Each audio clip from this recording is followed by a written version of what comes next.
Terry Francona, two-time World Series champ, Indians manager.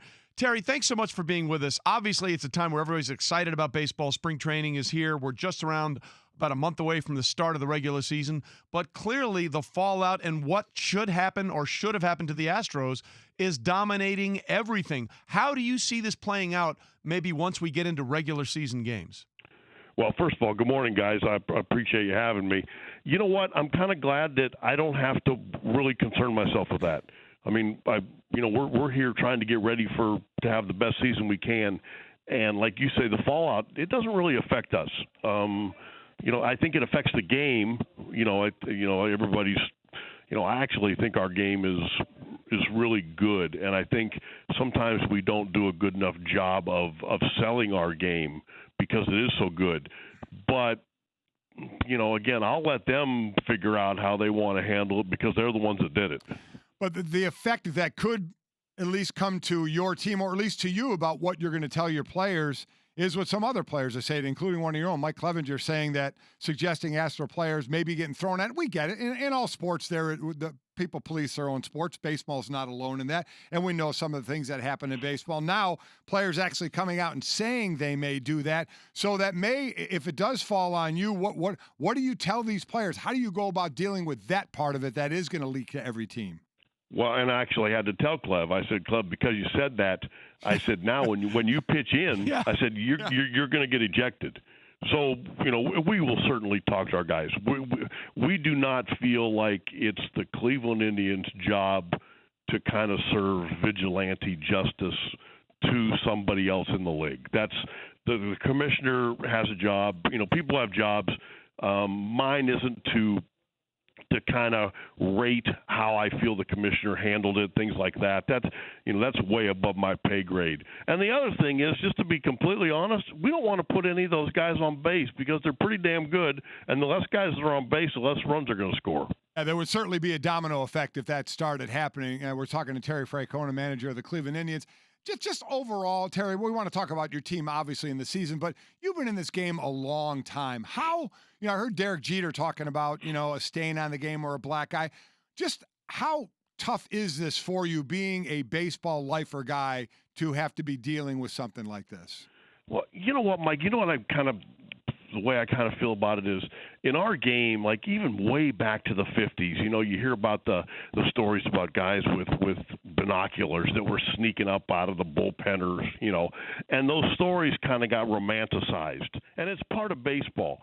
This is one of those where I don't think people are going to look back 20, 30, 40 years from now, and they're going to romanticize it. I kind of feel like it, kind of crossed the line and got a little dirty, and but other than that, I mean, again, I think how people react to things, everybody makes mistakes. That's a given. But I think how you react to the mistakes is probably what's more important, because people generally, I think, want to forgive. I think that's human nature. But again, it depends how you handle it.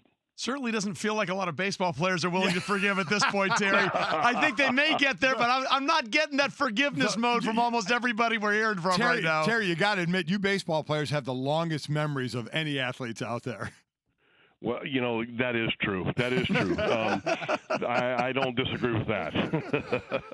All right, so Terry, let's move on to the Indians and see what happens. You'll end spring training, by the way, with the Astros, and I think you play them in June, so we'll see how that plays out. But you guys won 93 games last year and didn't quite make it to the postseason. Then you trade Corey Kluber away to the Rangers. How do you deal with losing someone like that and trying to get back to where you have been in the past?